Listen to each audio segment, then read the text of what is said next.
Welcome, friends, to Mysteries and Discoveries with me, your host, Dr. Dose. Today, we will be discovering what it feels like being buried alive on the bottom of the Atlantic Ocean for 3 whole days. Come along with me for this new adventure.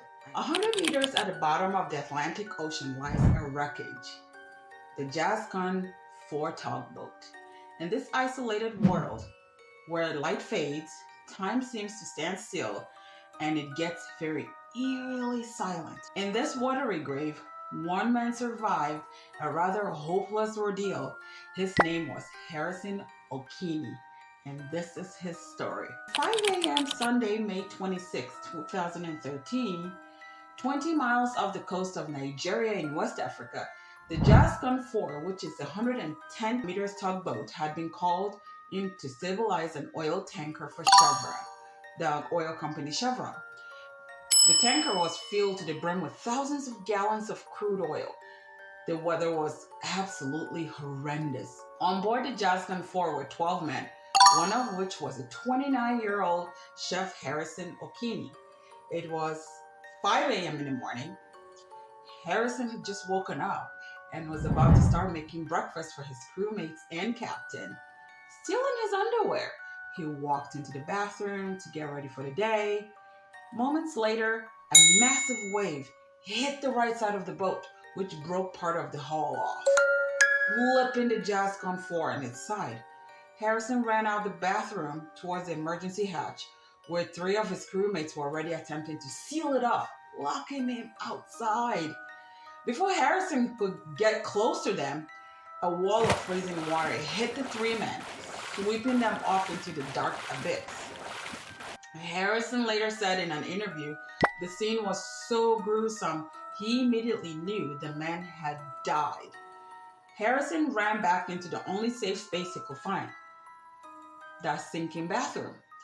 He felt the boat completely flip over and began to sink to the bottom of the ocean floor, the Atlantic Ocean. Luckily, Harrison found a 4 feet wide air pocket that he used to breathe as the boat was sinking.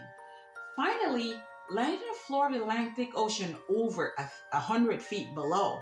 That air pocket stayed. Close your eyes, guys, and try to envision this.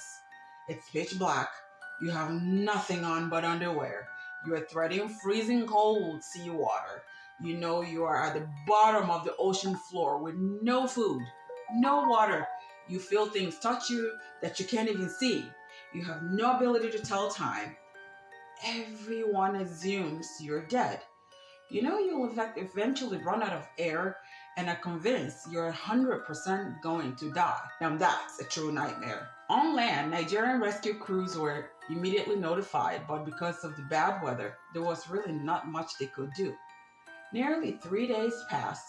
Harrison's skin and tongue began to peel off his body due to seawater, the high salt content.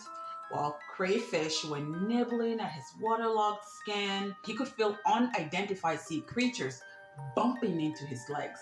He could hear the trashing sounds of fish, sharks, and other sea creatures feasting on the bodies of his crewmates. Harrison focused on celebrating the small wins, like finding a wash basin and some wood, which he could lean on. He found a bottle of Coca-Cola to drink and a can of sardines to eat. He spent his time on the bottom of the ocean thinking only of his family and praying. 3 days later, a team of South African divers arrived at the wreckage. Their only goal was to recover bodies. It had been over 60 hours, and the South African rescue divers did not expect to find any survivors because no one had ever survived being at that depth of the ocean for that long. It's been 3 days on the most bottom part of the Atlantic Ocean. No one had heard that anyone survived it before. Diving is treacherous, even for very experienced divers. These divers are usually going in blind because, remember, at certain depths of the ocean, there is no light. The wreckage structures also can come apart due to the weight of the water. As the divers sought out the wreckage, though, Harrison was barely clinging on for dear life. He started to run out of oxygen. and the byproduct of his breathing, carbon dioxide, was beginning to accumulate in his little safe air pocket that was keeping him alive. Also started to make, because of that accumulation of carbon dioxide, breathing began to be difficult, because remember, it was only 4 feet wide and he's been down there now for 60 hours. So breathing became difficult and labor intensive. Basically, the air around him now became toxic. And at 7:30 on the third day of his ordeal, Harrison heard the sound of banging metal. Well, that was a new sound down there. He grabbed the metal faucet that he found from his sink and started banging as loud as he could so he could attract whatever it was that he was hearing.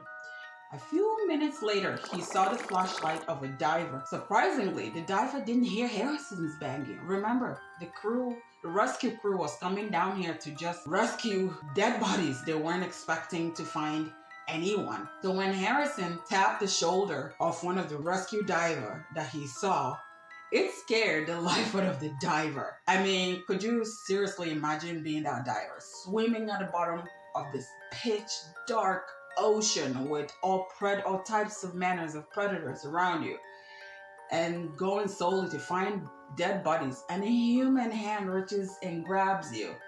You know, I couldn't imagine. I would have probably fainted. Who knows? That's why I'm not a diver. After Harrison's rescue, he couldn't go straight to the surface.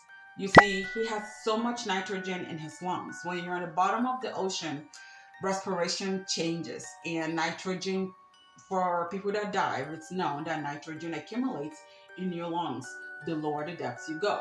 So you cannot just come back to land just like that. You die. So Harrison had to be taken into this chamber where he was held for another 60 hours to reacclimate. Finally, on June 1st, Harrison arrived at the hospital. He was taken to a hospital where they found him to be severely dehydrated, weak, and starving, but he was alive. Years after this ordeal, Harrison was petrified.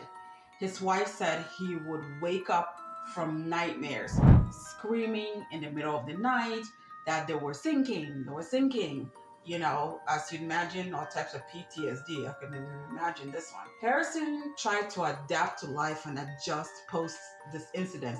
He took a job as a chef on land at a restaurant and tried to recover from his trauma.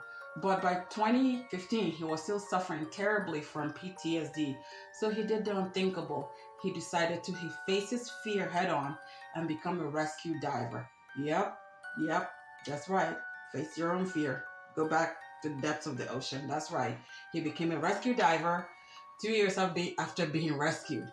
Harrison became an IMCA Class 2 commercial air diver. Harrison said he takes great comfort now in knowing that he can now help others who are going through similar experiences. First of all, shout out to Harrison.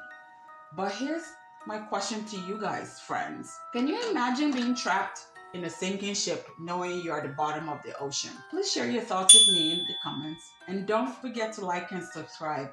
Join me soon for more mysteries and discoveries with moi. I'm your host, Dr. Dose. Thank you very much for another episode. Goodbye.